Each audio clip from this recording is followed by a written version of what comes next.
Hallelujah. Thank you Jesus. കർത്താവേ നന്ദി. ദൈവത്തിൻ്റെ മഹത്വം.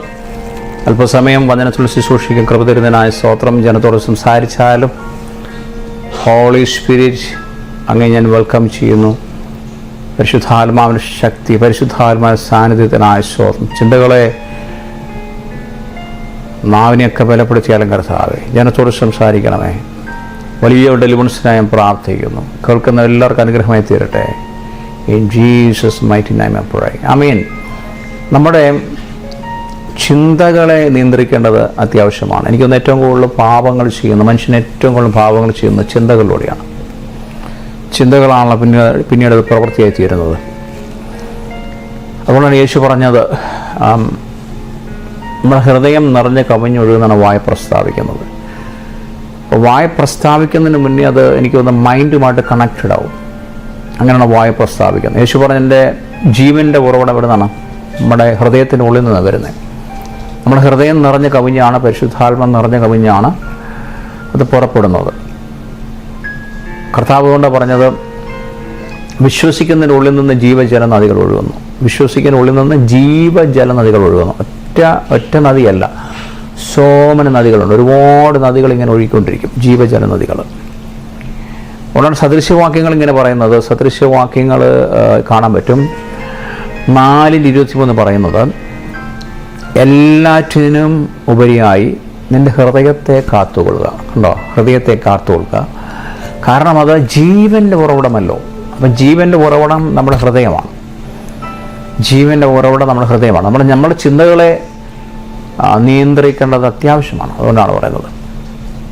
അവിടെ സദൃശവാക്യം ഒന്നുകൂടെ വായിക്കുന്നത് കാണാം. 4:21 പറയുന്നത്, എല്ലാറ്റിനും ഉപരിയായി നിങ്ങൾ ഹൃദയത്തെ കാത്തുകൊള്ളുക, കാരണം അത് ജീവൻ്റെ ഉറവിടമല്ലോ. ഹൃദയം എന്നത് മനസ്സും അതിൽ നിന്ന് ഉത്ഭവിക്കുന്ന സകലവും ഉൾക്കൊള്ളുന്നതാണ് ഹൃദയം. മനസ്സുമായിട്ട് കണക്റ്റഡാണ് ഹൃദയം. ആരോ ഇങ്ങനെ പറയാനിടയായി, നമ്മൾ ചെയ്യുന്ന ഓരോ പാപവും 2 തവണ ചെയ്യുന്നു. ഒരു പ്രാവശ്യമല്ല പാപം ചെയ്യുന്നത്, 2 തവണ ചെയ്യുന്നു. ഒന്ന്, ഒരിക്കൽ നമ്മുടെ ചിന്തകളിലും വീണ്ടും ആ ചിന്തകളിൽ അനുസരിച്ച് പ്രവർത്തിക്കുന്നതും പാപമാണ്. ഒന്ന്, നമ്മളെ ഹൃദയത്തിൽ നിന്ന് മൈൻഡിലോട്ട് സിൻ വരുന്നു, പാപം വരുന്നു. എന്നിട്ട് നമ്മൾ എന്ത് ചെയ്ത് പ്രവർത്തിക്കുമ്പോൾ അത് വീണ്ടും അടുത്ത പാപമായി തീരും. അപ്പം 2 പാപമാണ് ഒരു കാര്യത്തിന് വേണ്ടി ചെയ്യുന്നത്. നമ്മളൊരു കാര്യം ഇപ്പോൾ ഒരു സാധനം മോഷ്ടിക്കാൻ ചിന്തിക്കുന്നു. അത് ഹൃദയത്തിൽ നിന്ന് വന്ന് മനസ്സിൽ വന്ന് അത് മോഷ്ടിച്ച് കഴിയുമ്പം 2ാമത്തെ പാപമായി. കണ്ടപ്പോൾ 2 പാപങ്ങളായി. അതുകൊണ്ടാണ് യേശു പറഞ്ഞ എന്താണ്, നീ സ്ത്രീയെ മോഹിച്ച് നോക്കിക്കഴിഞ്ഞാൽ വ്യഭിചാരമായി. അപ്പം ചിന്തകളിലാണ് തോന്നുന്നത്. ചിന്തകളിൽ നമ്മൾ പോയി വ്യഭിചാരം ചെയ്യുന്നില്ല, പക്ഷെ ചിന്തകളിൽ പാപമായി. അപ്പം നമ്മുടെ പ്രവൃത്തികളുടെ പാപം നമ്മുടെ ജീവിതത്തിൽ വേരൂന്നി എടുക്കാൻ കാത്തിരുന്നത്, പിന്നീട് അതിനെ പുറത്തെടുക്കുവാൻ ശ്രമിക്കുന്നതിലും പകരം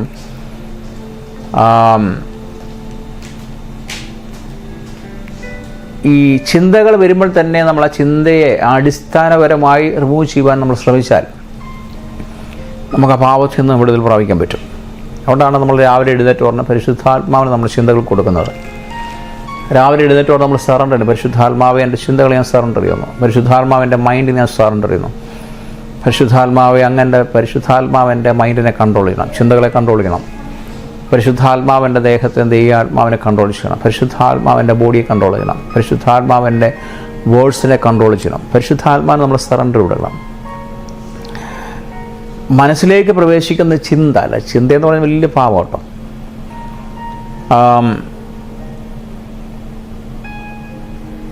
മനസ്സിലോട്ടൊരു ചിന്ത വന്ന് അതിൽ നമ്മൾ മുഴുകുക. അല്ലെങ്കിൽ അതിങ്ങനെ കോട്ട കെട്ടുന്നു. എന്നാൽ മലയാളം പറഞ്ഞു കോട്ട കെട്ടുന്നു. അതിൻ്റെ അകത്താണ് പാപം ഇങ്ങനെ ഉത്ഭവിച്ചുകൊണ്ടിരിക്കുന്നത്. അപ്പം മനസ്സിലോട്ട് പാപം കടന്നു വരുമ്പോൾ, ചിന്ത കടന്നു വരുമ്പോൾ നമ്മളെന്ത് ചെയ്യണം? അതിനെ ബ്രേക്ക് ചെയ്യേണ്ടത് ആവശ്യമാണ്. ഒരു ചിന്ത, പാപ സംബന്ധമായ ഒരു ചിന്ത നമ്മുടെ മനസ്സിൽ കടന്നു വരുമ്പോൾ ദൈവവചന അടിസ്ഥാനമാക്കി നാം അതിനെ പരിശോധിക്കേണ്ട ആവശ്യമായിരിക്കുന്നു. ആ പാതയിൽ നാം തുടരണോ വേണ്ടയോ? ആ പാതയിൽ നമ്മൾ തുടരുന്നത് ദൈവത്തിൻ്റെ ഹിതമാണോ? ഇല്ലെങ്കിൽ നമ്മൾ ആ ചിന്ത അവിടെ വെച്ച് ബ്രേക്ക് ചെയ്യണം. അതുകൊണ്ടാണ് ദൈവത്തിൻ്റെ വചനം പറയുന്നത്, ക്രിസ്തുവിന് വിരോധമായി ഉണ്ടാകുന്ന സകല കോട്ടകളെയും യേശുവിൻ്റെ നാമത്തിൽ ഇടിച്ചു കളയുന്നു. ഇടിച്ചു കളയണം. കോട്ടകൾ പണിയും. പിശാച് നമ്മുടെ ചിന്തകളിൽ കോട്ടകൾ പണിയും. ചിന്തകൾ വരുമ്പോൾ പരിശുദ്ധാത്മാവിന് നമ്മൾ ഇടം കൊടുക്കണം. പരിശുദ്ധാത്മാവിന് നമ്മൾ ആശ്രയിക്കണം. ആ സമയത്ത് പരിശുദ്ധാത്മാവ് ഈ ചിന്ത ദൈവത്തിൽ നിന്ന് വരുന്ന ചിന്തയാണോ? ഇത് പിശാച് കൊണ്ടിരുന്നതാണോ? ഇതിൻ്റെ ഫ്ലഷ് ആണോ? ഇതൊക്കെ ചിന്തിക്കണം. പരിശുദ്ധാത്മാവിന് നമ്മളെ ചിന്ത ഇട്ട് കൊടുക്കണം. ദൈവത്തിൻ്റെ ചിന്ത അല്ലെങ്കിൽ ദൈവം അന്നേരം മാറ്റിക്കളയും. നമ്മുടെ ജീവിതത്തിൽ ചിന്തകളെ അല്ലെങ്കിൽ തോട്ട്സ്, ആ സിൻസ് തോട്ട്സ് ഇടുവാൻ, അതിനെ നമ്മളെ കോട്ട കെട്ടുവാൻ അവസരം കൊടുത്തു കഴിഞ്ഞാൽ അത് വലിയ പാപമാക്കി മാറ്റുവാൻ പിശാചിന് പറ്റും. അത് ഇതിനകത്ത് വലിയ ബുദ്ധിമുട്ടാക്കി തീർക്കും. വലിയ ബുദ്ധിമുട്ടായി തീരും. ആ മനുഷ്യൻ പറഞ്ഞതുപോലെ ആ ചിന്ത പിന്നീട് നമ്മളത് പ്രവൃത്തിയിൽ പാപമാക്കി തീർക്കും.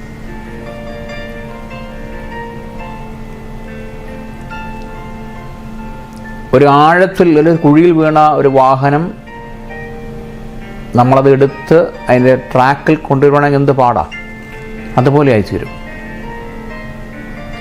ആഴത്തിൽ സമുദ്രത്തിന് ഉള്ളിൽ വീണ ഒരു ഫ്ലൈറ്റ് തപ്പിയെടുത്ത്, അല്ലെങ്കിൽ ക്രാഷായ ഒരു ഫ്ലൈറ്റ് തപ്പിയെടുക്കുന്നത് പോലെ ആയിപ്പോവും നമ്മൾ മടങ്ങി വരുന്നത്, പിന്നെ മടങ്ങി വരുന്നത്. അതുകൊണ്ട് ചിന്ത നമ്മൾ ക്രാഷ് ആകുന്നതിന് മുന്നേ, ഫ്ലൈറ്റ് ക്രാഷ് ആകുന്നതിന് മുന്നേ അതിനെ യഥാസ്ഥാനപ്പെടുത്തി എവിടെ ലാൻഡ് ചെയ്യണം എന്നുള്ള തീരുമാനിച്ച് ലാൻഡ് ചെയ്യിച്ചാൽ അത് അനുഗ്രഹമാവും.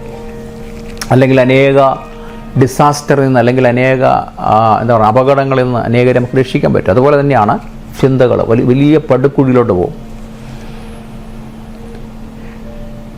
അപ്പോൾ തെറ്റായ ചിന്തകൾ നമ്മുടെ ജീവിതത്തിൽ വരുമ്പോൾ നമ്മൾ അന്നേരം ബ്രേക്ക് ചെയ്തോണത്. ചിന്തകൾ വരാതിരിക്കുവാൻ, ഈ തെറ്റായ ചിന്തകൾ, തെറ്റായ പാപങ്ങൾ വരാതിരിക്കുവാൻ നമ്മൾ ബൈബിളിൻ്റെ അടിസ്ഥാനത്തിൽ നമ്മൾ വായിക്കുമ്പോൾ, ചിന്തിക്കുമ്പോൾ ഏറ്റവും പ്രധാനം ദൈവത്തിൽ ആയിരിക്കുക. ദൈവത്തിലായിരിക്കുക എന്ന് പറഞ്ഞാൽ presence of God. Presence of ഗോഡിൽ എപ്പോഴും നമ്മളായിരിക്കുക. ദൈവരാജ്യത്തിൽ നമ്മളായിരിക്കുക.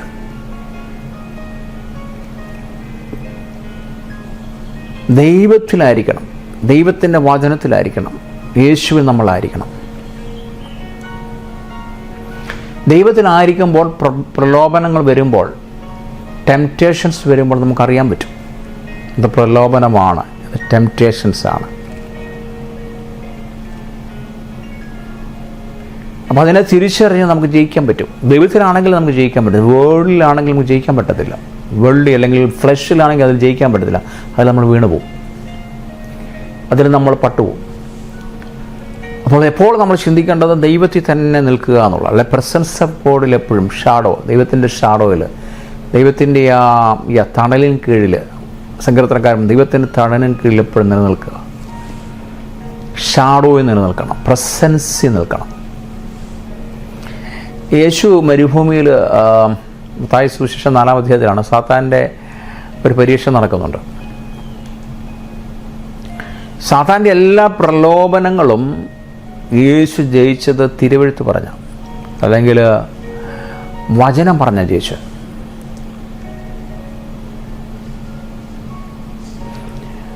താൻ പാപത്തിലോട്ട് പോകേണ്ടതിന് പകരമായിട്ട് എന്ത് ചെയ്തു? വചനം പറഞ്ഞ് പിശാചിനെ മനസ്സിനെ അവിടെ അടക്കുവാനിടയായി. തൻ്റെ ശാരീരിക ആവശ്യങ്ങൾ നിറവേറ്റാൻ, കണ്ടോ, വിശന്ന് വെള്ളം കുടിക്കാതെ വിശന്ന് 40 ദിവസം കർത്താവ് ഉപവസിക്കുക മരുഭൂമിയുടെ ചൂടിൽ. 40 ദിവസം ഭയങ്കര ഉപവാസമാണ്. വെള്ളമില്ല. ചിലർ പറഞ്ഞ് വെള്ളം കുടിക്കുന്നുണ്ടായിരുന്നു. എവിടെ? മരുഭൂമിയിൽ എവിടെ വെള്ളം കിട്ടാൻ? വെള്ളമില്ല, ആഹാരമില്ല. ആ സമയത്താണ് പ്രലോഭനമായിട്ട് പിശാച് എടുത്തുന്നത്. നിനക്ക് നീ ദൈവപുത്രനാണ്, ഈ കല്ലിനെ നിനക്ക് അപ്പമാക്കാൻ പറ്റും, അല്ലേ? നീ അപ്പമാക്കി കഴിക്കുക.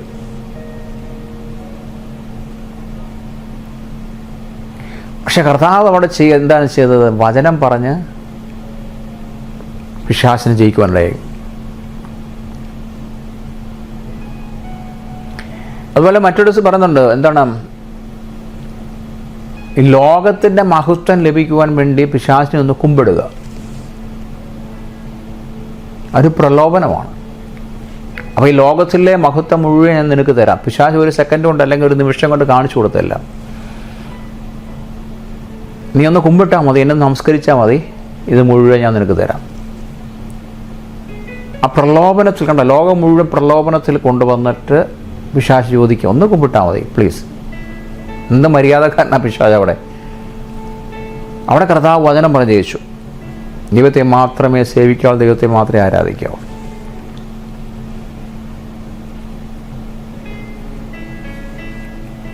ഹല്ലേലൂയ. Thank you Jesus. 2 പ്രാവശ്യം പിശാച് എൻ്റെ ജീവിതത്തിൽ കടന്നു വന്നിട്ടുണ്ട്. റിയൽ സൈറ്റിൽ റിയലായിട്ട് ഇതേ അനുഭവത്തിൽ ഞാൻ കടന്നുപോയി. ഭയങ്കര കടഭാരത്തിൽ നിൽക്കുമ്പോൾ ആദ്യം പിശാച് വന്നിട്ട് പറഞ്ഞു, എൻ്റെ കൂടെ കൂടിയാൽ നീ ലോകത്തിലെ നമ്പർ 1 പണക്കാരനായി തീരും. ഞാൻ പറഞ്ഞു, പോ, I command you right now, Jesus യേശുവിൻ്റെ നാമത്തിൽ വിട്ടുപോകാൻ പറഞ്ഞു. അവൻ വിട്ടുപോയി. അതേപോലെ വേറൊരു അവസരത്തിൽ വീണ്ടും ഇതുപോലെ തന്നെ പിശാച് പുറകെ വന്നു. ഡീമനായിട്ട് പുറകെ വന്നു. എന്നെ നിന്ന് നമസ്കരിച്ചാൽ മതി, എന്നെ നീ ഒന്ന് ജസ്റ്റ് നിൻ്റെ വീട്ടിൽ കൊണ്ട് വെച്ചാൽ മതി, മനസ്സിലായോ? ഒരു വിഗ്രഹമായിട്ട്, അല്ലെങ്കിൽ നീ എന്നെ ഈ മാമോനെ സേവിച്ചു കഴിഞ്ഞാൽ നിനക്ക് ഒരുപാട് നന്മകൾ ഞാൻ തരാം. അവിടെ ഞാൻ യേശുവിൻ്റെ നാമത്തിൽ ശാസിച്ചപ്പോൾ അത് വിട്ടുപോകാനിടയായി. അപ്പോൾ പ്രലോഭനം ഉണ്ടാക്കുന്നത് നമ്മുടെ കഷ്ടതയില്ല. ഏറ്റവും കൂടുതൽ പ്രലോഭനം ഉണ്ടാക്കുന്ന കഷ്ടതയില്ല. അല്ലെങ്കിൽ ഏറ്റവും കൂടുതൽ പ്രലോഭനം ഉണ്ടാക്കുന്ന നമ്മൾ ടോപ്പിൽ നന്മ നിൽക്കുമ്പോഴാണ്, ഭയങ്കര മിനിസ്ട്രി നിൽക്കുമ്പോൾ, അല്ലെങ്കിൽ നല്ല ഫൈനാൻഷ്യൽ ബ്ലെസ്സിങ് നിൽക്കുമ്പോൾ, അല്ലെങ്കിൽ വലിയ സന്തോഷത്തിൽ നിൽക്കുമ്പോഴാണ് പ്രലോഭനം ഉണ്ടാക്കുന്നത്. അപ്പോൾ നോക്കി, ഇവിടെ യേശുവിനെ പ്രലോഭനിപ്പിക്കുന്നത് മരുഭൂമിയുടെ നടുവില, കഷ്ടതയുടെ നടുവില, അല്ലെങ്കിൽ ചൂടിൻ്റെ നടുവില, അദ്ദേഹത്തിന് വിശന്ന് 40 ദിവസം വിശപ്പിൻ്റെ നടുവില, ദാഹത്തിൻ്റെ നടുവിലാണ് പ്രലോഭനം ഉണ്ടാക്കുന്നത്. പ്രലോഭനം ഉണ്ടാക്കുമ്പോൾ യേശു എന്ത് ചെയ്തു? തിരുവെഴുത്ത് പറഞ്ഞ് ആ പിശാചിനെ ഓടിക്കുവാനിടയായി. അപ്പോൾ ഇതുകൊണ്ട് നമുക്ക് പ്രലോഭനം വരുമ്പോൾ ദൈവത്തിൻ്റെ വചനം നമ്മൾ ഉപയോഗിക്കണം. അതുകൊണ്ടാണ് ദൈവവചനം നമ്മൾ രാവുകൾ ധ്യാനിക്കണമെന്ന് വചനം പറയുന്നത്. രാവിലെ എഴുന്നേറ്റ് ഉടനെ നിങ്ങൾ പരിശുദ്ധാത്മാവിന് സറണ്ടർ ചെയ്ത് പ്രാർത്ഥിക്കുന്നതിന് മുന്നേ, എൻ്റെ ഒരു അഭിപ്രായം, ദൈവവചനം 3-4 അധ്യായമെല്ലാം നമ്മൾ വായിച്ച് ധ്യാനിച്ച് എന്നിട്ട് പിന്നെ പ്രാർത്ഥിക്കാൻ കടന്നുപോയാൽ. അപ്പോൾ ദാറ്റ് മീൻസ് നമ്മുടെ ഉള്ളിൽ വചനമായി, നമ്മൾ സറണ്ടർ ചെയ്തു, അതിനുശേഷം പ്രാർത്ഥനയായി, അതിനുശേഷമേ വേൾഡിലോട്ട് പോകാവുള്ളൂ, നിങ്ങൾ മൊബൈൽ എടുക്കാവുള്ളൂ, നിങ്ങളുടെ മെസ്സേജുകൾ നോക്കാവുള്ളൂ, ഫേസ്ബുക്ക് ഓപ്പൺ ചെയ്യാവുള്ളൂ, അല്ലെങ്കിൽ നിങ്ങൾ ജോലിയിലോട്ട് പോകാവുള്ളൂ, നിങ്ങൾ ബാത്റൂമിൽ പോകാവുള്ളൂ, കോഫി കുടിക്കാൻ കിച്ചണിൽ പോകാവുള്ളൂ. മീൻസ് ആദ്യം ദൈവമായിട്ട് സ്പെൻഡ് ചെയ്യണം. ഒരു 45 മിനിറ്റ്സ് എല്ലാം മിനിമം സ്പെൻഡ് ചെയ്യണം. അപ്പോൾ നമ്മൾ പവർഫുള്ളാവും. പ്രസൻസ് ഓഫ് ഗോഡ് നമുക്ക് ചുറ്റിനും വ്യാപരിക്കാൻ തുടങ്ങും. അന്നത്തെ പകൽ ഭയങ്കര പീസായിരിക്കും. പ്രലോഭനങ്ങളും ദൈവം പിടിപ്പിക്കാനിടയും. പിശാച് കൊണ്ടുവരും, പക്ഷേ അതിനകത്ത് ജയിക്കാൻ ദൈവം കൃപ തരും. ഹല്ലേലൂയ. അതായത് നമ്മുടെ ജഡത്തെ ദൈവം കൊല്ലുക. ആ സമയത്ത് മരവിപ്പിക്കുന്ന പറഞ്ഞത്, പ്രസൻസ് ഓഫ് ഗോഡ് വരുമ്പോൾ ജഡത്തെ കൊല്ലുകയാണ്, മരവിപ്പിക്കുകയാണ്.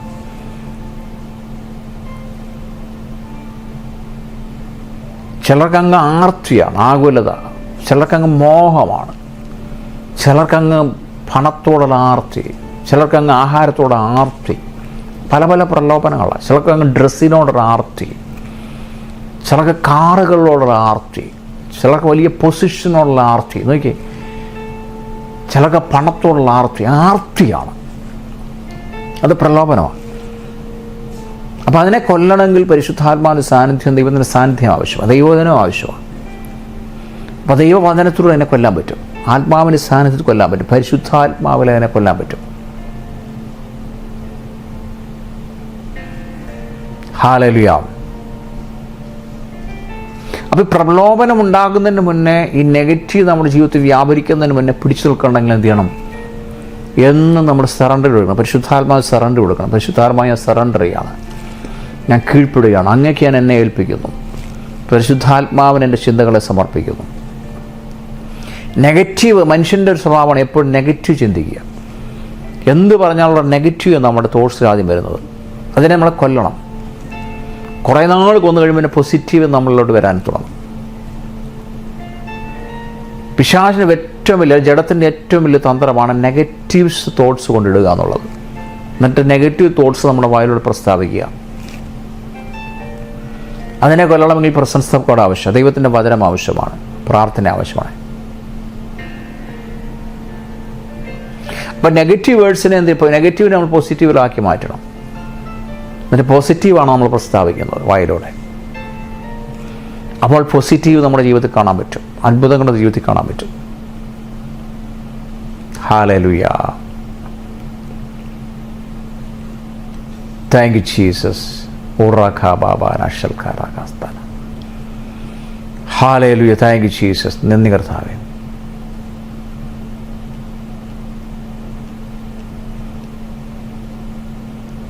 തൻ്റെ പാപചിന്തകളെ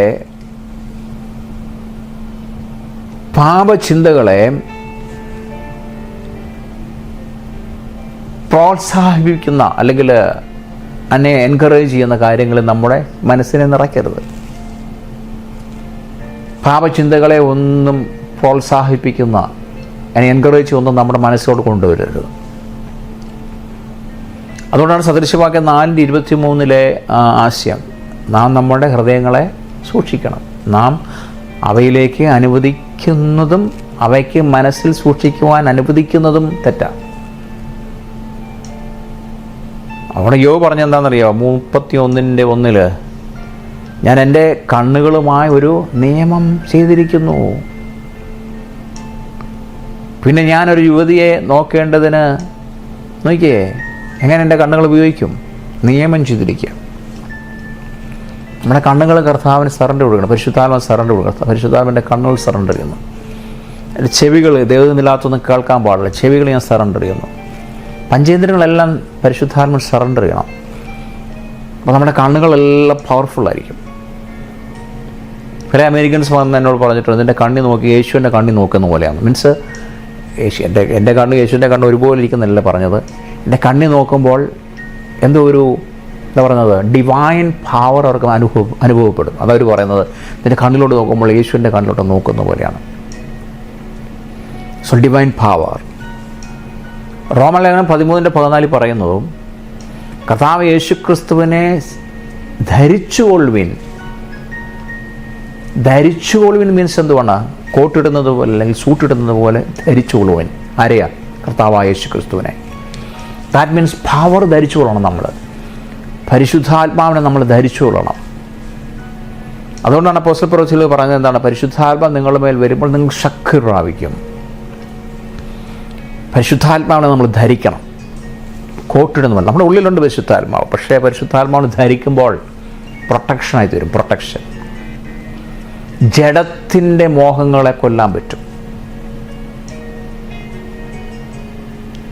പരിശുദ്ധാത്മാവ് നമ്മളിന്മേൽ ഭരിക്കുമ്പോൾ, ആ വ്യാപാര ശക്തി നമ്മൾ ഒഴുകുമ്പോൾ ജഡത്തിനെ നമ്മൾ കൊന്നുകൊണ്ടിരിക്കുക. Kill our flush. പിശാചിനേക്കാൾ പേടിക്കേണ്ടത് നമ്മളെ തന്നെയാണ്. പിശാചൻ നമ്മളെ വചനം പറയുമ്പോൾ പിശാച് ഓടിപ്പോവും, അല്ലേ? അലറി വിളിക്കുന്ന സിംഹം പോലെ അവൻ വരും. പക്ഷേ വചനം പറയുമ്പോൾ എന്ത് ചെയ്യും? അവൻ വായ പൊത്തി സ്ഥലം വിടും, തിരിച്ചോടും. എന്നാൽ സെൽഫ്, നമ്മളിൽ തന്നെ കിടന്നുറങ്ങുക. നമ്മൾ, ഞാൻ എന്നില്ല, എൻ്റെ ഫ്ലഷ് എന്നില്ല, അതെടുത്ത് മാറ്റി വെക്കാൻ പറ്റത്തില്ല. ഞാൻ ഭക്ഷണം കഴിക്കുമ്പോൾ എൻ്റെ കൂടെ ആ ഫ്ലഷ് ഉണ്ട്. ഞാൻ കിടന്നുറങ്ങുമ്പോൾ ആ ഫ്ലഷ് എൻ്റെ കൂടെ ഉണ്ട്. ഞാൻ നടക്കുമ്പോൾ ആ ഫ്ലഷ് ഉണ്ട്. ഫ്ലഷ് എപ്പോഴും കൂടെ നമ്മൾ നടക്കുക. അപ്പോൾ ഏറ്റവും കൂടുതൽ പേടിക്കേണ്ടത് നമ്മുടെ ഫ്ലഷിനെയാണ്. ഏറ്റവും കൂടുതൽ പേടിക്കേണ്ടത് നമ്മുടെ ഹൃദയത്തെയാണ്. അപ്പം അതുകൊണ്ട് ഫ്ലഷിന് ഇഷ്ടമുള്ളതൊന്നും നമ്മൾ കൊടുക്കാൻ പാടില്ല. ആവശ്യമില്ലാത്ത വീഡിയോ കാണാൻ പാടില്ല. ആവശ്യമില്ലാത്ത പിക്ചേഴ്സ് കാണാൻ പാടില്ല. ആവശ്യമില്ലാത്ത വെബ്സൈറ്റുകളിൽ പോയി നമ്മൾ സെർച്ച് ചെയ്യാൻ പാടില്ല. ഫോൺ സൈറ്റുകളിൽ പോകാൻ പാടില്ല. ആവശ്യമില്ലാത്ത ഒന്നും നമ്മൾ പോയി തൊടാൻ പാടില്ല. ആവശ്യമില്ലാത്ത മാഗസീൻ വായിക്കാൻ പാടില്ല. ആവശ്യമില്ലാത്ത ന്യൂസുകൾ കാണാൻ പാടില്ല. ടെംപ്റ്റേഷൻസ് ഉണ്ടാക്കുന്ന അല്ലെങ്കിൽ ജഡത്തിൻ്റെ പ്രവൃത്തികളെ എല്ലാം നമ്മൾ അവോയ്ഡ് ചെയ്യണം. സംഭാഷണങ്ങൾ, ചിലർക്ക് ഭയങ്കര ഇഷ്ടം സംസാരിക്കാനോ, അങ്ങനെ സംഭാഷണങ്ങളിൽ പോയിരിക്കരുത്. ജഡം ഉയരും, നമ്മുടെ ഫ്ലഷ് ആക്റ്റീവാകും. ഫ്ലഷ് ആക്റ്റീവാക്കാൻ സമ്മതിക്കരുത്. സംഭാഷണങ്ങൾ നമ്മൾ അവോയ്ഡ് ചെയ്യണം. അങ്ങനെ സംഭാഷണങ്ങൾ അവോയ്ഡ് ചെയ്യണം.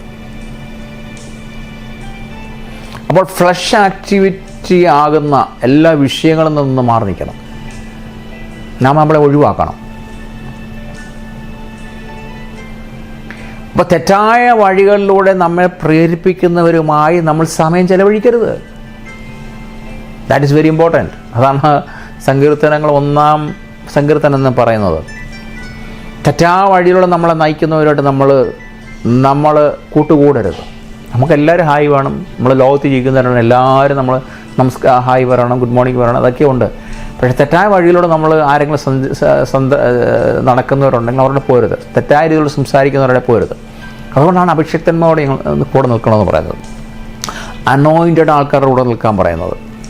അതുകൊണ്ടാണ് പരിശുദ്ധാത്മാവ് ലീഡ് ചെയ്യുന്ന ആൾക്കാരുടെ മെസ്സേജുകൾ നമ്മൾ കേൾക്കുന്നത്. പരിശുദ്ധാത്മാവിൽ നിൽക്കുന്നവരുടെ മെസ്സേജുകൾ കേൾക്കുന്നത്.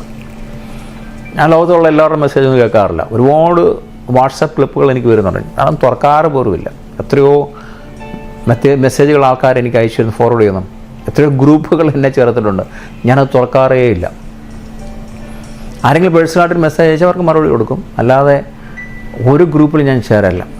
പലരുടെ മെസ്സേജ് എനിക്ക് ഫോർവേഡ് ചെയ്യാറുണ്ട്. ഞാൻ തുറക്കാറ് പോലുമില്ല. കാരണം പരിശുദ്ധാത്മാവ് ലീഡ് ചെയ്യുന്ന 2-3 പേരുടെ മെസ്സേജ് എൻ്റെ ഒരു ഉണർവിനുണ്ട്, അല്ലെങ്കിൽ എൻ്റെ ഒരു ബലത്തിനു വേണ്ടി ചിലപ്പം സമയം കിട്ടുമ്പോൾ ഒരു മെസ്സേജ് ഒരു ദിവസം കേൾക്കാറുണ്ട്. പരിശുദ്ധാത്മാവ് ലീഡ് ചെയ്യുന്ന എനിക്കറിയാം 1-2 പേര് എനിക്ക് വേണ്ടപ്പെട്ട, അല്ലെങ്കിൽ എൻ്റെ പരിശുദ്ധാത്മാവ് നയിക്കുന്ന 1-2 പേരുണ്ട് ചില മെസ്സേജുകൾ. അവരുടെ ഞാൻ ഫോളോ അപ്പ് ചെയ്യും. കാരണം അവർ ഫുൾ പരിശുദ്ധാത്മ നിറഞ്ഞവരാണ്. അവർ വേൾഡിൽ ഒന്നും പറയത്തില്ല. അവർ ഫൈനാൻഷ്യൽ ബ്ലെസ്സിങ്സ് പറയാറില്ല. ഫൈനാൻഷ്യൽ ബ്ലെസ്സിങ് എല്ലാം ഇതിൻ്റെ അകത്തുണ്ട്, ഡെലിവറൻസ് എല്ലാം ഇതിൻ്റെ അകത്തുണ്ട്. പക്ഷെ അവർ പ്യുവറായിട്ട് പരിശുദ്ധാത്മാവിനെക്കുറിച്ചും യേശുവിനെക്കുറിച്ചും ദൈവദിനത്തെക്കുറിച്ചും പ്രസൻസ് ഓഫ് ഗോഡിനെക്കുറിച്ചും ഒക്കെ പറയുന്നവരാണ്. അപ്പോൾ അതുകൊണ്ട് ജസ്റ്റ് അവരെ ഒന്ന് ഫോളോ അപ്പ് ചെയ്യാറുണ്ട്. അതുകൊണ്ടാണ് ദുഷ്ടന്മാരുടെ ആലോചന പ്രകാരം നമ്മൾ പോകരുത്. അവരുമായിട്ട് ചാറ്റ് ചെയ്യരുത്, അവരുമായിട്ട് മിങ്കിൾ ചെയ്യരുത്, അവരുമായിട്ട് വേൾഡിൽ സംസാരിച്ച് നമ്മൾ സമയം കളയരുത്. സമയം കിട്ടുമ്പോൾ ഇരുന്ന് വചനം വായിക്കുക, പ്രാർത്ഥിക്കുക, പരിശുദ്ധാത്മാവോട് സംസാരിക്കുക. അതുകൊണ്ടാണ് ഹോളി പീപ്പിളുമായിട്ട് ഫെലോഷിപ്പ് ഉണ്ടാകണം. ഈവൻ ചർച്ച് സമയം കൊള്ളുന്ന ചർച്ചിൽ പോയി നിങ്ങളെ സമയം കൊല്ലരുത്, നിങ്ങളുടെ ജീവിതം നശിപ്പിക്കരുത്. പരിശുദ്ധാത്മാവ് ലീഡ് ചെയ്യുന്ന പരിശുദ്ധാത്മാവിൻ്റെ അനോയിൻറ്റിംഗ് ഉള്ള ചർച്ചിൽ നിങ്ങൾ പോകാവുള്ളൂ വർഷിപ്പ് ചെയ്യാൻ. പൊളിറ്റിക്സ് അല്ല ചർച്ച്, ഗെറ്റ് ടുഗദർ അല്ല ചർച്ച്. ഇന്ന് അനേക ചർച്ചകൾ ഗെറ്റ് ടുഗദറായി പൊളിറ്റിക്സായി മാറി. കസേരകളെ പോയിനോ. പരിശുദ്ധാത്മാവ് ലീഡ് ചെയ്യുന്ന പരിശുദ്ധാത്മാവിൻ്റെ അനോയിൻറ്റിങ്ങുള്ള വർഷിപ്പുള്ള ദൈവോധനമുള്ള മിറക്കിൾസുള്ള ചർച്ചിൽ നമ്മൾ നിൽക്കണം. എന്നാലേ നമുക്ക് വളരാൻ പറ്റത്തുള്ളൂ, നമുക്ക് ഡെലിവറൻസ് കിട്ടത്തുള്ളൂ. നാം ദൈവത്തെ പിന്തുടരണം. യേശു നമ്മളെ പിന്തുടർന്ന് വന്ന് നമ്മളെ കണ്ട് തിരഞ്ഞെടുത്തു, അല്ലേ? നമ്മളെ യേശു ഇങ്ങോട്ട് വന്നിട്ടാണ് നമ്മളെ പിടിച്ചത്. അപ്പം നമ്മൾ യേശുവിനെ കണ്ടു കഴിയുമ്പോൾ പിന്നെ എന്ത് ചെയ്യണം? യേശു പറഞ്ഞു ഫോളോ മീ. ദാറ്റ് മീൻസ് എന്താണ്? നമ്മൾ ഫോളോ ചെയ്യണം, നമ്മൾ പിന്തുടരണം പിന്നെ യേശുവിനെ. നമ്മൾ എവിടെയോ കുഴിക്കകത്ത് കിടന്ന്, എവിടെയോ ഇരുട്ടി കിടന്ന് നമ്മളെ, അല്ലേ, പിശാചിൻ്റെ അധീനം കിടന്ന് നമ്മളെ യേശു നമ്മുടെ അരികെ വന്ന് നമ്മൾ അതിൽ നിന്ന് പിടിച്ചെടുത്തു. ഇനിയിപ്പോൾ നമ്മൾ എന്ത് ചെയ്യണം? ഇനി യേശുവിനെ പിന്തുടരണം. Follow me. അതാണ് യേശു പറഞ്ഞ ഫോളോ മീ. നമ്മൾ യേശുവിനെ പിന്തുടരുക. അപ്പോൾ യേശുവിനെ പിന്തുടരുമ്പോഴത്തേക്ക് നമ്മൾ എന്ത് ചെയ്യും? പാപചിന്തകൾ നമുക്കുണ്ടാകത്തില്ല, യേശുവിൻ്റെ ചിന്തകളുണ്ടാവും. യേശുവിൽ നിന്ന് അകന്നു കഴിയുമ്പോൾ, അല്ലെങ്കിൽ പ്രസൻസ് ഓഫ് ഗോഡിൽ നിന്ന് അകന്നു കഴിയുമ്പോൾ, പരിശുദ്ധാത്മാവിൽ നിന്ന് അകന്നു കഴിയുമ്പോൾ തോട്ട്സിൽ പാപചിന്തകൾ വരും. അതുകൊണ്ടാണ് പരിശുദ്ധാത്മാവിൽ നിന്ന് അകന്നു പോരെന്ന് പറയുന്നത്. ഒരാളെ വെറുക്കാൻ നമ്മളോട് പ്രലോഭനമുണ്ടാകുമ്പോൾ നമ്മളത് ആ വെറുപ്പിനെ നമ്മൾ മാറ്റിയെടുക്കണമെങ്കിൽ ദൈവവചന അടിസ്ഥാനത്തിൽ നമ്മൾ പ്രാർത്ഥിക്കണം. ആ ദൈവവചനം നമ്മുടെ ഹൃദയത്തിൽ കൊണ്ടുവരണം. എന്നിട്ട് നമ്മളവരെ അനുഗ്രഹിച്ച് പ്രാർത്ഥിക്കണം. ആരെക്കുറിച്ചാലും ചീത്ത പറയുന്ന അടിക്കപ്പോൾ നമ്മൾ ചെവി കേൾക്കാനേ പാടില്ല. ആരെങ്കിലും കുറ്റം പറയുമ്പോഴത്തേക്ക് അവിടെ പോയി വായും പിടിച്ച് നിൽക്കരുത്. അവരായി അവരുടെ പാടായി. നമുക്ക് സമയമില്ല ഇതിനൊന്നും. നമ്മുടെ ശത്രുക്കൾക്ക് വേണ്ടി നമ്മൾ പ്രാർത്ഥിക്കുക, നമ്മളെ കുറ്റം പറയുന്നവർക്ക് വേണ്ടി പ്രാർത്ഥിക്കുക. അവർ പറയുന്നത് നമ്മൾ ശ്രദ്ധിക്കാനേ പോകണ്ട, നമ്മളതിനെ ഏറ്റുപിടിച്ച് നമ്മൾ തിരിച്ച് പറയാനേ പോകേണ്ട ആവശ്യമില്ല. മോഷ്ടിക്കുന്നതിന് പകരം എന്ത് ചെയ്യണം? നമ്മൾ മറ്റുള്ളവരുടെ ആവശ്യങ്ങൾക്ക് വേണ്ടി നമ്മൾ കഠിനാധ്വാനം ചെയ്ത് നമ്മളെ കൊണ്ട് സഹായിക്കാൻ പറ്റുന്ന സഹായിക്കുക.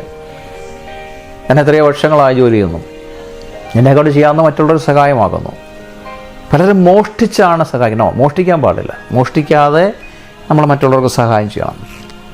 നമുക്ക് കിട്ടുന്ന കഠിനാധ്വാനത്തിൽ കിട്ടുന്ന നന്മ കൊണ്ട് നമ്മുടെ ആവശ്യങ്ങൾ കഴിഞ്ഞ് ദൈവസ്ഥലത്ത് അല്പം അല്ലെങ്കിൽ ആരെങ്കിലും സഹായിക്കുമ്പോൾ സഹായിക്കണം. പണം സമ്പാദിക്കുവാൻ നാം കഠിനാധ്വാനം ചെയ്തേ പറ്റത്തുള്ളൂ. പണം സമ്പാദിക്കുവാൻ നമ്മൾ സീഡ് കൊടുത്തെങ്കിലേ പറ്റത്തുള്ളൂ. കർത്താവിന് സീഡ് കൊടുക്കണം. കർത്താവിന് നമ്മുടെ ചെറിയ പൈസ ഒന്നും ആവശ്യമില്ല. ദശാംശമല്ല, ആക്ച്വലി സീഡ് എന്നാണ് പറയുന്നത്, വിത്ത് എന്നാണ് പറയുന്നത്. അത് തക്കതായ ആൾക്കാർക്ക് നമ്മൾ കൊടുക്കുമ്പോൾ തക്ക സമയത്ത് നമുക്ക് അതിന് ഫലം കൊയ്യാനിടയാവും. Efesios 4:28 നോക്കി. സീഡ് ഇട്ട് കൊടുക്കണം. നമ്മൾ സീഡ്, നമ്മളൊരു ആപ്പിൾ ഒരു വൃക്ഷം നമുക്ക് അതിൻ്റെ ഫലം കിട്ടണമെങ്കിൽ സീഡ് ഇട്ടത് വളർന്ന് വന്ന് പന്തലിച്ച് അതിനെ പരിപാലിച്ച് വെള്ളമൊഴിച്ച് പരിപാലിച്ച് അതിന് സമയമാകുമ്പോൾ ഫ്രൂട്ട് കിട്ടത്തില്ല. അതുപോലെ തന്നെയാണ് നമ്മുടെ നന്മകൾ ലഭിക്കുന്നത്. നമുക്ക് നമ്മൾ പാവങ്ങളെ സഹായിക്കുമ്പോൾ നമ്മുടെ ജീവിതത്തിൽ മടങ്ങി വരും, നമ്മുടെ തലമുറയിൽ അത് മടങ്ങി വരും. നമ്മൾ ദൈവദാസന്മാരെ സഹായിക്കുമ്പോൾ, ഞാൻ പറഞ്ഞത് നിങ്ങളെ ചൂഷണം ചെയ്യുന്നവരല്ല, ശരിക്കും റിയലായിട്ട് ദൈവദാസന്മാരെ സഹായിക്കുമ്പോൾ, ആവശ്യമനുസരിച്ച് അവരെ സഹായിക്കുമ്പോൾ, നിങ്ങളുടെ സഭയിലുള്ള ദൈവദാസന്മാരെ നിങ്ങൾക്ക് ആവശ്യമനുസരിച്ച് സഹായിക്കുമ്പോൾ നിങ്ങൾക്ക് എന്ത് ചെയ്യും? നിങ്ങൾക്ക് നന്മ ലഭിച്ച് മടക്കി കിട്ടുവാനിടയാവും. ഞാനിങ്ങനെ ബസ് സ്റ്റോപ്പിലിരിക്കുക, അതിൻ്റെ ക്ലിപ്പ് ചെറിയ ഭാഗങ്ങളുണ്ട്. ബസ് സ്റ്റോപ്പിലിരിക്കുക. അപ്പോൾ ഒരു മനുഷ്യൻ്റെ ഒരു ആഫ്രിക്കൻ അമേരിക്കനാണ്. അതെങ്ങനെയാണെന്നുള്ളതെന്ന് പറഞ്ഞു, $2 തരാമെന്ന് വെച്ചു. $2, ഗിവ് മി $2. ഞാൻ ചെന്നിരിക്കുന്നതിന് $2 എന്തിനാണെന്ന് വെച്ചു. കണക്ക് പറയാനുള്ള $2 എന്തിനാണെന്ന് വെച്ചു. അപ്പോൾ ഞാൻ എൻ്റെ തൊട്ടടുത്ത് സീറ്റുണ്ട്, നമ്മൾ ഇരിക്കാൻ പറഞ്ഞു. സോ ഈസ് എ ബേഗർ, ആക്ച്വലി ഒരു ഭിക്ഷക്കാരനാണ്. അപ്പോൾ അയാൾ അവിടെ ഇരുന്നു. അപ്പോൾ ഞാൻ ചോദിച്ചു, നിനക്ക് എത്ര വയസ്സായി? 33-35 വയസ്സുണ്ട് പറഞ്ഞു. ഓക്കെ. ഞാൻ ചോദിച്ചാൽ നിൻ്റെ $2 കണക്ക് എനിക്ക് പറഞ്ഞു തരാമെന്ന് വെച്ചാൽ. എന്തിന് $2? Why want the $2? ഇപ്പോൾ $1 അല്ലെങ്കിൽ $5 ഞാൻ തന്നാൽ നീ സ്വീകരിക്കുമോ? ഇല്ല. അത് $2. അപ്പം ഞാൻ ആദ്യം കൊടുത്ത ആൾക്കൊരു മാനസികമായ പ്രശ്നമുള്ള ആളായിരിക്കും. കാരണം അങ്ങനെയുള്ള ഒരാളുടെ ഓരോ ഡിമാൻഡ് പറയുന്നത്. അപ്പോൾ അയാൾ പറഞ്ഞില്ല, എനിക്ക് രാത്രി ഡിന്നർ കഴിക്കാൻ $2 ആവശ്യമുണ്ട്, അതുകൊണ്ട് ഞാൻ ചോദിക്കുന്നത്. ബാക്കി എൻ്റെ ഉണ്ട് $5 ഡിന്നറിന്, $3 ഓൾറെഡി എൻ്റെ ഉണ്ട്. സോ $2 ആവശ്യമാണ്. ഓക്കെ, ഞാൻ ആ $2 കൊടുത്തു. എൻ്റെ വാളറ്റിൽ നിന്നത് $2 കൊടുത്തു. നീ ഇത് ഡിന്നർ കഴിക്കാൻ എടുക്കാവുള്ളൂ, ഇത് സ്മോക്ക് ചെയ്യാനോ ഡ്രഗ്സ് അടിക്കാനോ എടുക്കരുത്. ഓക്കെ അഗ്രി ചെയ്തു. എന്നിട്ട് ഞാൻ ചോദിച്ചത്, നിനക്ക് 33-35 വയസ്സായി, ചെറുപ്പക്കാർ, ഇന്ന പേര് പറഞ്ഞു. നീ എന്തുകൊണ്ട് ജോലി ചെയ്യാത്തത്? നീ എന്തുകൊണ്ട് കഠിനാധ്വാനം ചെയ്യാത്തത്? നീ ജോലി ചെയ്താൽ നിനക്ക് പൈസ കിട്ടത്തില്ല, നീ ഇങ്ങനെ ആരോട് ചോദിക്കേണ്ട ആവശ്യമില്ല. അപ്പോൾ അവൻ പറഞ്ഞു, എനിക്ക് ആക്സിഡൻ്റ് ആയി. ഞാൻ എന്താ ആക്സിഡൻറ്റ്? ഞാൻ ട്രെയിൻ ഇടിച്ചെന്ന് പറഞ്ഞു. ട്രെയിൻ അവൻ്റെ ഇങ്ങനെ ബാക്കിനെ കാണിച്ചിട്ട് ഇവിടെ ട്രെയിൻ ഇടിച്ചുകൊണ്ട് ജോലി ചെയ്യാൻ പറ്റത്തില്ല. പറഞ്ഞ് സത്യമായിരിക്കാം. അപ്പം ഞാൻ പറഞ്ഞു, നിന്നെ യേശു സ്നേഹിക്കുന്നു, നീ ദൈവത്തിനെന്ന് വായിക്കണം, നീ യേശുവിനോട് പ്രാർത്ഥിക്കണം, നിനക്ക് സൂട്ടബിൾ ആയിട്ടുള്ള ജോലി ദൈവം തരും. അപ്പം ഞാൻ പറയുന്നത് ശ്രദ്ധിക്കാൻ തുടങ്ങി. ഞാൻ യേശുവിനെ നീ രക്ഷിതാവായി സ്വീകരിച്ചിട്ടുണ്ട്? ഇല്ല. ഞാൻ യേശുവിനെ രക്ഷിതാവായി സ്വീകരിക്കാനുള്ള വാക്യങ്ങൾ പറഞ്ഞു കൊടുത്തു.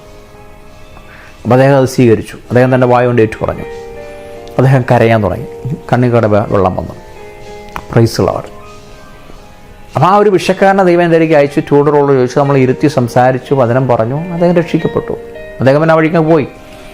ഞാൻ പറയാൻ കാരണം എന്താണ്, നമുക്ക് ചെയ്യാൻ നന്മകൾ ചിലപ്പോൾ $2 ആയിരിക്കും, ചിലപ്പോൾ $1 ആയിരിക്കും, നിങ്ങൾക്ക് $5 ആയിരിക്കും, $10 ആയിരിക്കും. എല്ലാവർക്കും കൊടുക്കണമെന്നല്ല ഞാൻ പറയുന്നത്. നിങ്ങളെ പ്രേരിപ്പിക്കണം, ദൈവാത്മ പ്രേരിപ്പിക്കും കൊടുക്കണം. നിങ്ങൾ ചെയ്യണം. ചെയ്ത് നിങ്ങൾക്ക് നമ്മൾ നൽകിക്കും. ദൈവദാസന്മാർക്ക് കൊടുക്കണം. ഇങ്ങനെ ഈ ബിസിനസ് മെൻറ്റാലിറ്റി ചോദിക്കുന്നവർ കൊടുക്കരുത് കേട്ടോ, ഒരിക്കലും. റിയലായിട്ട് ആവശ്യമുള്ളവരുണ്ട്, നീഡ്സ്, കുഞ്ഞുങ്ങളെ പഠിപ്പിക്കാൻ ആവശ്യമുള്ളവരുണ്ട്, ദൈവവേല ചെയ്യുന്നവരുണ്ട്. അങ്ങനെയൊക്കെ ഉള്ളവർക്ക് സീഡ് കൊടുക്കണം. ഉപജീവനമാർഗം മറ്റൊന്നും ഇല്ലാതെ ദൈവവേല ചെയ്യുന്നവരുണ്ട്, അവർക്ക് കൊടുക്കണം. ബിസിനസ് ചെയ്യുന്നവർക്ക് കൊടുക്കരുത്. ഒരു സ്ത്രീയോ പുരുഷനെയോ മോഹിക്കാൻ പ്രലോഭിപ്പിക്കപ്പെടുമ്പോൾ നമ്മുടെ നോട്ടം അന്നേരം തിരിക്കണം. നമ്മെ ആണും പെണ്ണുമായ ദൈവത്തെ സൃഷ്ടിച്ചതിന് നമ്മൾ ദൈവത്തെ സ്തുതിക്കണം. നമ്മളെ നോട്ടത്തിൽ നമ്മൾ പ്രലോഭനത്തിൽ വീണ് പോരുത്. നമ്മൾ അന്നേരം ഡിവോട്ട് ചെയ്യണം, നമ്മുടെ കണ്ണുകൾ മാറ്റണം, നമ്മുടെ ചിന്തകൾ അന്നേരം മാറ്റണം. എന്നിട്ട് ആ സ്ത്രീയോ ആ പുരുഷനു വേണ്ടി പ്രാർത്ഥിക്കുക. കർത്താവ്, ഈ യുവതിക്ക് വേണ്ടി ഞാൻ പ്രാർത്ഥിക്കുന്നു, ഈ യുവാവിനു വേണ്ടി ഞാൻ പ്രാർത്ഥിക്കുന്നു. നീയായിട്ട് നടക്കുന്ന ആ സന്തോഷം അവർക്ക് പകരണം, നിന്നെ അറിയുവാൻ അവരെ തിരഞ്ഞെടുക്കണം. എന്നിട്ട് അവനെ ഒരു സഹോദരനായിട്ട് ഒരു സഹോദരിയായിട്ട് നമ്മൾ പെട്ടെന്ന് കണക്കാക്കുമ്പോൾ ഹല്ലേലൂയ, നമ്മുടെ മനസ്സ് കൂളാവും, നമ്മുടെ ചിന്തകൾ മാറുവാനിടയാവും. അന്ന് തിമോത്തി 5:2 വായിച്ചു നോക്കണം. അപ്പോൾ തെറ്റായ പ്രവൃത്തികളെയും ചിന്തകളെയും ഉപേക്ഷിക്കുന്നതിനെക്കുറിച്ച് ബൈബിള് പലപ്പോഴും സംസാരിക്കുന്നു. ദൈവചിന്തകളെയും ദൈവത്തെയും ധരിക്കുന്നതിനെക്കുറിച്ചും ബൈബിൾ സംസാരിക്കുന്നു. എഫെസ്യർ 4:22-32 വരെ. അപ്പോൾ പാപകരമായ ചിന്തകളെ ദൈവിക ചിന്തകളാക്കി നമ്മൾ മാറ്റണം. പാപകരമായ ചിന്തകളെ സാത്താൻ വന്ന് തൻ്റെ കളകൾ വിതയ്ക്കുമ്പോൾ അവനെന്താ ശൂന്യമാക്കി കളയുക. ഈ ലോകത്തിലെ പ്ലഷർ അല്ലെങ്കിൽ ആ ഒരു സന്തോഷം കുറച്ച് നേരത്തേക്ക് വരത്തുള്ളൂ, പിന്നെ അവൻ സ്റ്റീൽ ചെയ്യും നമ്മുടെ സന്തോഷം. പക്ഷേ അതിന് ഭയങ്കര തന്ത്രശാലിയാണ്. അവൻ നിങ്ങളെ ഫ്ലഷിലോട്ട് നടത്തും, നിങ്ങളെ ലോകപരമായി നടത്തും. വലിയ സന്തോഷം നിങ്ങൾക്ക് അന്നേരം തോന്നും, പക്ഷേ പിന്നീട് കഴിയുമ്പോഴത്തേക്ക് നിങ്ങളെ സ്റ്റീൽ ചെയ്യും. നിങ്ങൾ ആലോചിച്ച് നോക്കും, ഇപ്പോൾ ഒരു ഡ്രഗ്സിന് അടിമ, അവൻ ആദ്യം ഭയങ്കര സന്തോഷമായിരിക്കും, കുറച്ച് കഴിയുമ്പോൾ അവൻ അഡിക്ഷൻ ആവും അല്ലേ, പിന്നെ അവന് ജോലി ചെയ്യാൻ പറ്റാതെയാവും, അവനെ മോഷ്ടിക്കാൻ തുടങ്ങും, കുറച്ച് കഴിയുമ്പോൾ അവൻ വിൽക്കാൻ തുടങ്ങും, അവൻ ദരിദ്രനായി തീരും. കുറച്ച് കഴിയുമ്പോൾ അവൻ്റെ ശരീരം തീർന്നു, മനസ്സ് തീർന്നു, അവൻ്റെ കുടുംബം പോയി, അവൻ്റെ പണം തീർന്നു, കൂട്ടുകാരും എല്ലാം പോയി, അവനെ സ്റ്റീൽ ചെയ്ത് ആരും പിശാച് സ്റ്റീൽ ചെയ്ത് കൊണ്ടുപോയി അവനെ മൊത്തം. പിന്നെ അവൻ്റെ മടങ്ങി വരവ് എത്രത്തോളം പ്രയാസകരമെന്ന് ആലോചിച്ച് നോക്കിയാൽ. പലപ്പോഴും പറ്റുന്ന വിഷയം അതാണ്.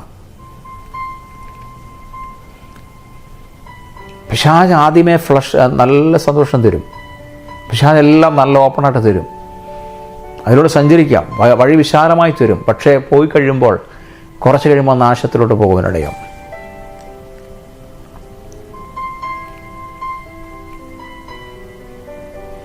അപ്പം ദൈവം ഉദ്ദേശിക്കുന്ന രീതി അനുസരിച്ച് മറ്റുള്ള ക്രിസ്ത്യാനികളുമായി അല്ലെങ്കിൽ മറ്റുള്ള വിശ്വാസികളുമായി നമ്മളൊരു കൂട്ടുകെട്ടുണ്ടാക്കണം. അവരുമായിട്ട് പ്രാർത്ഥിക്കണം, കുത്തിയിരുന്ന് പ്രാർത്ഥിക്കണം, അവരുമായിട്ട് വർഷിപ്പ് ചെയ്യണം, അവരുമായിട്ട് നമ്മൾ എൻകറേജ്, അവരുമായിട്ട് കോഫി ഡിന്നറൊക്കെ നമ്മൾ പ്ലാൻ ചെയ്യണം. നല്ല ആത്മീയ കാര്യങ്ങൾ മാത്രമേ ടോക്ക് ചെയ്യുള്ളൂ.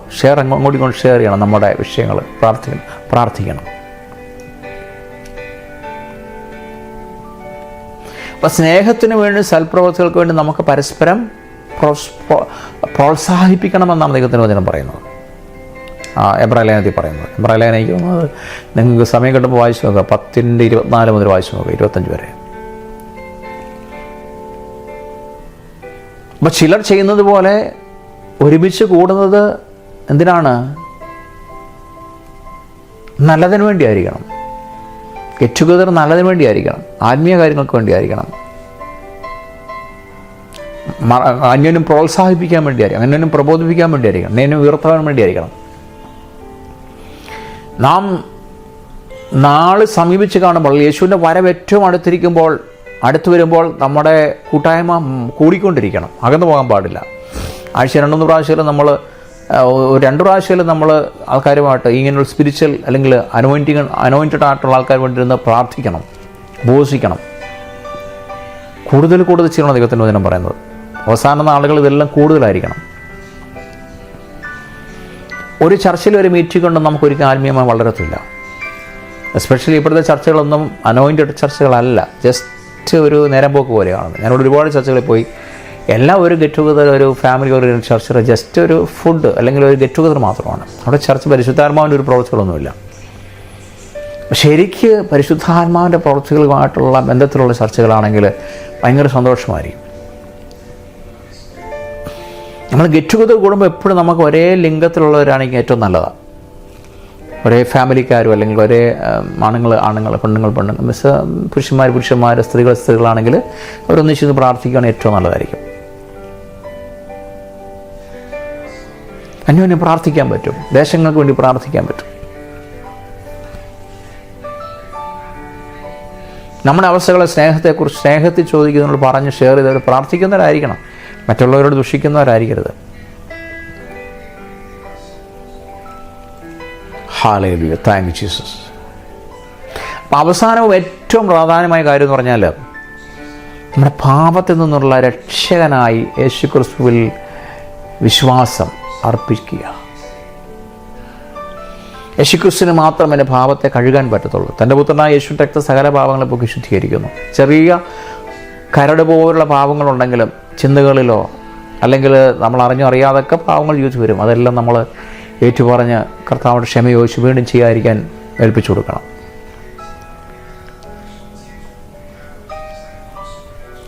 പാപകരമായ ചിന്തകൾക്കും പ്രലോഭനങ്ങൾക്കും മേൽ വിജയം കൈവരിക്കാൻ യേശുക്രിസ്തു മുഖാന്തരം സാധിക്കത്തുള്ളൂ. പരിശുദ്ധാത്മാവിന് സഹായം കൂടിയേ സാധിക്കത്തുള്ളൂ. ദൈവവചനത്തിൻ്റെ അടിസ്ഥാനത്തിൽ സാധിക്കത്തുള്ളൂ. പരിശുദ്ധാത്മാവിൻ്റെ ആ ദൈവത്തിൻ്റെ ശക്തി എന്താണ്? ദൈവത്തിൻ്റെ വാഗ്ദത്തം അനുസരിച്ച് പരിശുദ്ധാത്മാവിൻ്റെ ശക്തി നമുക്ക് ലഭ്യമാണ്. ആ ലഭ്യതയിലൂടെയാണ് നമുക്ക് പിടിച്ചു നീക്കാൻ പറ്റത്തുള്ളൂ. ദൈവം തന്നെ ബഹുമാനിക്കാൻ ശ്രമിക്കുന്നവരെ തനിക്ക് ഏറ്റവും പ്രധാനപ്പെട്ട കാര്യങ്ങൾ കൊണ്ട് അനുഗ്രഹിക്കപ്പെടും എന്നാണ് പറയുന്നത്. നമ്മൾ ദൈവത്തെ ബഹുമാനിച്ചാൽ, ദൈവത്തെ ഫോളോ ചെയ്താൽ ദൈവം ഏറ്റവും അധികമായി നമ്മളെ അനുഗ്രഹിക്കും. നമ്മൾ മറ്റുള്ളവർക്ക് എങ്ങനെ കാണപ്പെടുന്നു എന്നിന് നമ്മുടെ ഉള്ളിൽ നമ്മൾ ചിന്തിക്കും നമ്മൾ ആരാണ്? ക്രിസ്തു നമ്മളിലുണ്ട്. നമ്മൾ മറ്റുള്ളവരെ വിമർശിക്കാൻ ദൈവം വിളിച്ചതല്ല, ദൈവദാസന്മാരെ വിമർശിക്കാൻ വിളിച്ചതല്ല, മറ്റുള്ളവരെ കുറ്റം പറയാൻ വിളിച്ചതല്ല. നമ്മളെങ്ങനെയെങ്കിലും നിശ്ചയിച്ച് പോകാൻ വേണ്ടി ദൈവം വിളിച്ചതാണ്. ക്രിസ്തുവിൻ്റെ ഇമേജ് നമ്മൾ ഉണ്ടാക്കിയെടുക്കും. ക്രിസ്തുവിനെ പോലെ വളർന്നു വരണം. ക്രിസ്തുവിൻ്റെ തലകൾ നമ്മൾ വളരണം. കപടത ഇല്ലാത്തവരായി മാറണം. ഹല്ലേലൂയ. നമ്മൾ സത്യമുള്ളവരായി തീരുവാൻ ദൈവം ആഗ്രഹിക്കുക. യോഹന്നാൻ സുവിശേഷം 1:47 യേശുവിനെ പോലെ സത്യമുള്ളവരായി തീരുവാൻ ദൈവം ആഗ്രഹിക്കുകയാണ്. അപ്പോൾ യേശുക്രിസ്തുവിലൂടെ മാത്രമുള്ള നമുക്ക് ഡെലിവറൻസ് കിട്ടത്തുള്ളൂ. മറ്റൊരു ഡെലിവറൻസ് നമുക്ക് കിട്ടത്തില്ല. യേശുവിൽ പൂർണ്ണമായി ആശ്രയിക്കുക, സറണ്ടർ. യേശുവെ, I M waiting upon you Lord. എൻ്റെ ശക്തിയെ പുതുക്കണം, എൻ്റെ ചിന്തകളെ മാറ്റിയെടുക്കണം, എൻ്റെ തോട്ട്സിനെ ഒന്ന് സൗഖ്യമാക്കണം, എൻ്റെ തോട്ട്സിലെ ക്യാൻസറുകൾ മാറ്റിത്തരണം, എൻ്റെ ഹൃദയത്തിലെ ക്യാൻസറുകൾ മാറ്റിത്തരണം. ഞാൻ ഫിസിക്കൽ ക്യാൻസർ എല്ലാം പറയുന്നത്, ചില ചിന്തകളിലെ ക്യാൻസറുകളൊക്കെ മാറ്റിത്തരണമെങ്കിൽ, അസുഖങ്ങൾ മാറ്റിത്തരണം, ആർത്തി, പലരോടുള്ള ആർത്തികളാണ് ജീവിതത്തിൽ, അതൊക്കെ എനിക്ക് മാറ്റിത്തരണമെന്ന് ദൈവത്തോട് യേശുവിൻ്റെ നാമത്തിൽ പറയുമ്പോൾ പരിശുദ്ധാത്മ നമ്മളെ സഹായിക്കും. ദൈവദിനത്തിൻ്റെ അടിസ്ഥാനത്തിൽ പ്രാർത്ഥിക്കണം. ദൈവദിനം നമ്മളെ സഹായിക്കണം അതിൽ നിന്ന് ഡെലിവറൻസ് കിട്ടുവാൻ വേണ്ടി. ചിന്തകളെ നമ്മൾ കടിഞ്ഞാണിടണം. ഓക്കെ, ചിന്തകളെ. ഹല്ലേലൂയ. ചിന്തകളിൽ ഒരു ജയം ദൈവം നമുക്ക് തരട്ടെ. ആവശ്യമില്ലാത്ത ഭാവചിന്തകൾ നമ്മുടെ ജീവിതത്തിൽ വരാതിരിക്കട്ടെ. അതിനെ അന്നേരം സ്റ്റോപ്പ് ചെയ്യണം. നല്ല ചിന്തകളിലോട്ട് നമ്മൾ മനസ്സ് കൊണ്ടുപോകണം, നമ്മുടെ ചിന്ത കൊണ്ടുപോകണം. ഹല്ലേലൂയ. Praise God. ചിലർക്ക് ടെൻഷനാണ്, ചിലർക്ക് സ്ട്രെസ്സാണ്, ചിലർക്ക് ഉറക്കമില്ല. നോ, നല്ല ചിന്തകളുണ്ടെങ്കിൽ നല്ല ഉറക്കം കിട്ടും. നമുക്ക് എത്ര പ്രശ്നം പ്രതികൂലമാണെങ്കിലും നല്ല ഉറക്കം ദൈവം തരും. ഇങ്ങനെ ചിന്തിക്കുക, അവൻ നല്ല ഉറക്കം തരും ദൈവമാണ്, അന്ന് ഉറക്കത്തിൽ കൊടുക്കുന്ന ദൈവമാണ്. കർത്താവേ, നല്ല ചിന്ത, യേശുവിൻ്റെ ചിന്തകൾ എൻ്റെ ചിന്തയിൽ വരട്ടെ, വചനത്തിൻ്റെ ചിന്തകളിൽ വരട്ടെ, പരിശുദ്ധാത്മാവിൻ്റെ ചിന്തകൾ എനിക്ക് വരട്ടെ, എൻ്റെ ഹൃദയത്തിൽ പരിശുദ്ധാത്മാവ് നിറയട്ടെ, പരിശുദ്ധാത്മാവിൻ്റെ ശക്തി വ്യാപരിക്കട്ടെ. Thank you Jesus. കർത്താവേ, നന്ദി. ജനത്തിനായി പ്രാർത്ഥിക്കും യേശുവിൻ്റെ നാമത്തിൽ. I bless your people. ഞാൻ ഈ ജനത്തെ അനുഗ്രഹിച്ച് പ്രാർത്ഥിക്കുന്നു കർത്താവേ. ചിന്തകളിൽ ഒരു കരിഞ്ഞാണിടുവാൻ കർത്താവ് സഹായിക്കണം. ചിന്തകളെ ശാസിക്കുന്നു. പരിശുദ്ധാത്മാവ് ഇപ്പോൾ ഒരു ചിന്തകളെ കൺട്രോൾ ചെയ്യണമെന്ന് പ്രാർത്ഥിക്കുന്നു. ദൈവമില്ലാത്ത, ദൈവമില്ലാത്ത ചിന്തകൾ വരല്ലേ എന്ന് പ്രാർത്ഥിക്കുന്നു. ചിന്തകളെ ശോധന ചെയ്യാൻ കർത്താവ് സഹായിച്ചാലും പരിശുദ്ധാത്മാവിൻ്റെ കരങ്ങളിൽ ഏൽപ്പിക്കുന്നു. In Jesus mighty name. അതിനുള്ള അഭിഷേകം പകർന്നു കൊടുത്താലും Jesus mighty name. Thank you Jesus. Especially ഞാൻ രോഗികൾക്ക് വേണ്ടി പ്രാർത്ഥിക്കുന്നു, ഡെലിവറൻസ് ആവശ്യമുള്ളവർക്ക് വേണ്ടി പ്രാർത്ഥിക്കുന്നു. നല്ല പ്രസൻസ് ഇവിടെ ഉണ്ട് യേശുവിൻ്റെ. അവിടെ ഞാൻ പ്രാർത്ഥിക്കുന്നു കർത്താവേ, സ്തോത്രം. ഇപ്പോൾ ഒരു ദൈവസാന്നിധ്യം ഇവരിൽ ഒഴുകട്ടെ കർത്താവേ. All demons come out, all demons come out, all പാപചിന്തകൾ come out in the name of Jesus. യേശുവിൻ്റെ നാമത്തിൽ വരുമ്പോൾ ശക്തി വ്യാപരിച്ച് ഇപ്പോൾ അത്ഭുതങ്ങൾ നടക്കട്ടെ. രോഗികൾ സൗഖ്യമാകട്ടെ, കടഭാരങ്ങൾ മാറട്ടെ, ഭൂതങ്ങൾ പുറത്താകട്ടെ. ഇപ്പോൾ കർത്താവേ, കുടുംബജീവിതത്തിൽ അസ്വസ്ഥതകൾ മാറട്ടെ, തലമുറകൾ അനുഗ്രഹിക്കപ്പെട്ടെ. യേശുവിൻ്റെ നാമത്തിൽ അനുസരണക്കേണ്ട ആത്മാവിനെ തലമുറകളെ ഞാൻ ശാസിക്കുന്നു. In the name of Jesus. എല്ലാവരും സറണ്ടർ ചെയ്ത് കൊടുത്താലും കർത്താവേ നന്ദി. ഇങ്ങനെ കേൾക്കുന്നവരെല്ലാവരും ദൈവത്തിന് സറണ്ടർ ചെയ്ത് കൊടുത്താലും, പരിശുദ്ധാത്മാവെ എൻ്റെ ജീവിതം കൺട്രോൾ ചെയ്യണമെന്ന് ഏൽപ്പിച്ചു കൊടുത്താൽ, എൻ്റെ കുഞ്ഞുങ്ങളെ കൺട്രോൾ ചെയ്യുന്ന ഏൽപ്പിച്ചു കൊടുത്താലും, എൻ്റെ ഫാമിലി ജീവിതം കൺട്രോൾ ചെയ്യുന്ന ഏൽപ്പിച്ചു, ജോലി മണ്ഡലം കൺട്രോൾ ചെയ്യുന്ന ഏൽപ്പിച്ചു കൊടുത്താലും ദൈവം ചെയ്യുന്നു. In Jesus mighty name. Especially കർത്താവെ സിക്കായിട്ട് ഭാരപ്പെടുന്നവർക്ക് വേണ്ടി പ്രാർത്ഥിക്കുന്നു. ഇപ്പോൾ ദൈവസാന്നിധ്യം ഇറങ്ങി അവരെ വിടുവിക്കണമെന്ന് പ്രാർത്ഥിക്കുന്നു. യേശുവിൻ്റെ നാമത്തിൽ be heal in the name of Jesus. Be heal.